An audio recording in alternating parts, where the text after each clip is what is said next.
बक्सर के किसी जनप्रतिनिधि ने मुद्दा नहीं बनाया और ना ही उसका सवाल तक नहीं हुआ।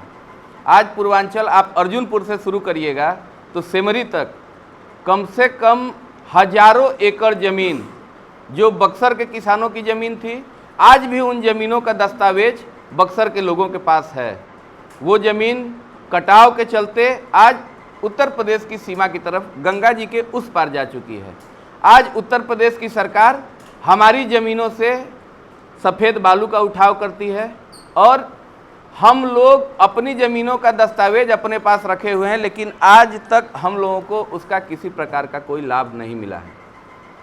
आप पूर्वांचल की समस्याओं में पूर्वांचल की सड़कों की समस्या ले लीजिए, या पूर्वांचल में शिक्षा की समस्या ले लीजिए, या पूर्वांचल के स्वास्थ्य व्यवस्था की समस्या ले लीजिए। पूर्वांचल के किसी सामुदायिक स्वास्थ्य केंद्र, पंचायती स्वास्थ्य केंद्र, कहीं पे भी सरकार द्वारा किसी प्रकार की व्यवस्था नहीं की गई है। सिर्फ एकमात्र इंटर कॉलेज शिक्षा व्यवस्था की आप बात करिए तो एकमात्र इंटर कॉलेज तिवारीपुर विद्यालय है, वहाँ भी शिक्षा के अच्छे इंतजाम नहीं हैं। तो जिस प्रकार से पूर्वांचल इतने वर्षों तक विकास से कोसों दूर रहा है, तो आने वाले दिनों में पूर्वांचल के लोग कल की इस पूर्वांचल समागम के माध्यम से बक्सर ज़िले में ये संदेश देना चाहते हैं कि आने वाले समय में पूर्वांचल बक्सर में एक नई रणनीति की शुरुआत करेगा और पूर्वांचल के लोग अपने विकास के लिए एक मत होकर आने वाले दिनों में चुनाव में एक अलग बक्सर की राजनीति में लकीर खींचने का काम करेंगे। कितने गांव के लोग इसमें 9 पंचायतों के लोग, जो अर्जुनपुर, खुटहा, उमरपुर, सोनबरसा, दलसागर, बरुना, नदांव, जगदीशपुर, सारिमपुर, सभी बक्सर विधानसभा का पूर्वी क्षेत्र, हर पंचायत के लोग, हर पंचायत के जनप्रतिनिधि, सभी लोग इसमें शामिल होंगे। कहाँ पर ये कार्यक्रम स्थल रहेगा? जी, ये कार्यक्रम स्थल रामूबरिया, जहाँ पे मझरिया बाजार लगता है, उसी के सामने एक खेल मैदान है, उसमें आयोजित कल शाम को 4 बजे आयोजित किया जा रहा है। क्या ये चुनाव के मद्देनजर इस तरह का कार्यक्रम किया जा रहा है? जी बिल्कुल, एक तरह से आप इसे आगामी विधानसभा चुनाव का चुनावी शंखनाद कहिए या जो कहिए, कल का ये कार्यक्रम बक्सर विधानसभा के आने वाले चुनाव में एक महत्वपूर्ण भूमिका अपनी निर्वहन करेगा। तो सदर विधानसभा में पूर्वांचल को आप बांट क्यों रहे हैं? जी, हम बांट नहीं रहे हैं। मैं एक समस्या की, जो आप कटाव की समस्या है वो पूर्वांचल के लोग झेल रहे हैं ना। कटाव की समस्या आपके बक्सर विधानसभा के दक्षिणी क्षेत्र में नहीं है, सिर्फ पूर्वांचल के लोग ही कटाव से पीड़ित हैं। और आज बहुत सारे लोग ऐसी स्थिति में हैं जिनकी 20-20, 30-30 बीघा ज़मीन थी और आज उनके पास 30 बीघा ज़मीन के दस्तावेज हैं, लेकिन उनके पास इतनी ज़मीन भी नहीं है कि वो अपने खाने भर का भी उपजाऊ फसल उसमें लगा सकें। तो कहीं ना कहीं ये बक्सर के पूर्वांचल के लोगों की एक बहुत बड़ी समस्या है और इसे आने वाले दिनों में एक नए ढंग से इसमें सरकार पे दबाव बनाया जाएगा कि इन चीज़ों का एक नए तरीके से निवारण किया जाए। विधानसभा चुनाव को लेकर के अभी आपने पूर्वांचल समागम की बात की। विधानसभा चुनाव में क्या आप मानते हैं कि कैसा जनप्रतिनिधि होना चाहिए? जी देखिए, विधानसभा चुनाव में कोई भी विधानसभा चुनाव हो या लोकसभा का चुनाव हो, जब इन मुद्दों पे हम आते हैं तो हम लोग अगर बक्सर के इतिहास को उठा के देखें तो यहाँ कई वर्षों तक भारतीय जनता पार्टी के सांसद रहे।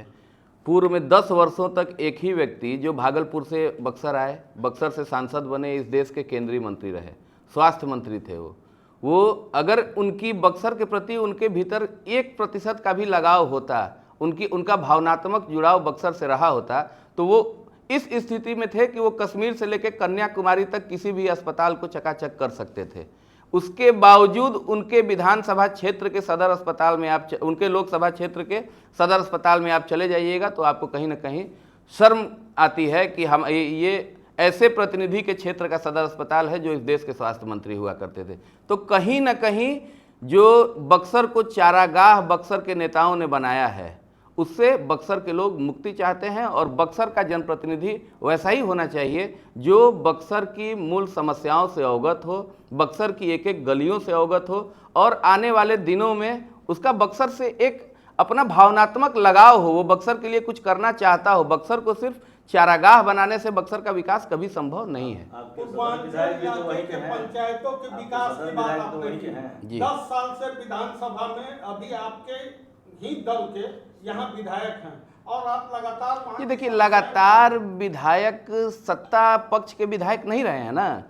यहाँ नीतीश कुमार जी मुख्यमंत्री रहे हैं। आप यदि विधायक जी के 10 वर्षों का कार्यकाल देखिएगा तो पूर्वांचल की अनेक समस्याओं के लिए वो लगातार विधानसभा में लड़ते रहे हैं, विधानसभा में अपनी आवाज़ उठाते रहे हैं। लेकिन सरकार जब तक उनकी मांगों को नहीं मांगेगी, एक विधायक अपने निजी रूप से क्या कर सकता है। सरकार के समक्ष विधायक ने पूर्वांचल के विकास के लिए हर प्रकार की मांग रखी है। आप सोशल मीडिया के माध्यम से या विधानसभा के कार्यकाल के आप उन रिकॉर्ड्स को उठा के देख सकते हैं। जहां तक हमको जानकारी है, हर समस्या के लिए विधायक ने आवाज़ अपनी उठाई है। लेकिन सत्ता में बैठे लोगों ने कहीं ना कहीं बक्सर को विकास की डोरी से दूर रखा है। सर्वविदित है कि तेजस्वी के साथ नीतीश की सरकार थी।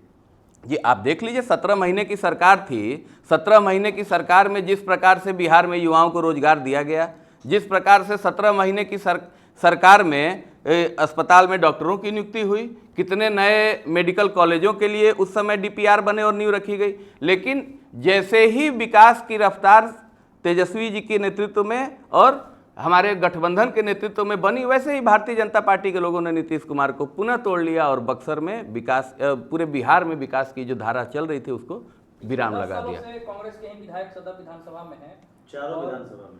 नहीं, यहाँ सदर की बात करें तो 10 सालों से वही है। तो आपको लगता है कि फिर से जो है कांग्रेस के हाथों में जनता जो है कमान जी बिल्कुल, मैं आपको ये बता देना चाहता हूँ कि बक्सर क्या, पूरे शाहाबाद में फिर महागठबंधन एक एक सीटों पे चुनाव जीतेगा। और आने वाले दिनों में जिस प्रकार से पूरा बिहार अपने आप को विकास से अछूता महसूस कर रहा है, आने वाले दिनों में सत्ता परिवर्तन का आगाज बक्सर से शुरू होकर पूरे बिहार में जाएगा और आने वाले दिनों में महागठबंधन की सरकार बनेगी।